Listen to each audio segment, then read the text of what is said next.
વડોદરાના ડભોઈમાં કફ સિરપ અંગે આરોગ્ય વિભાગની તપાસ। કફ સિરપ બાદ 2 બાળકોની તબિયત લથડી હતી। એક દિવસ આઈસીયુમાં રાખ્યા બાદ બાળકોની તબિયત સુધારા પર છે। આરોગ્ય વિભાગના અધિકારીઓ હોસ્પિટલમાં પહોંચ્યા।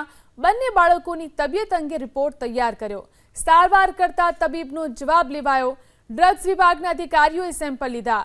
જો તબીબની બેદરકારી હશે તો કાર્યવાહી કરવામાં આવશે। ડોક્ટર અશ્વિન ગૌરીશંકરે બાળકોને આ સિરપ આપી હતી। સ્ટોડેક્સ ડીસી નામની કફ સિરપ આપવામાં આવી હતી। ખાંસીને કારણે બાળકોને આ કફ સિરપ અપાઈ હતી। ત્યારે આરોગ્ય વિભાગે કફ સિરપના પણ સેમ્પલ લીધા છે।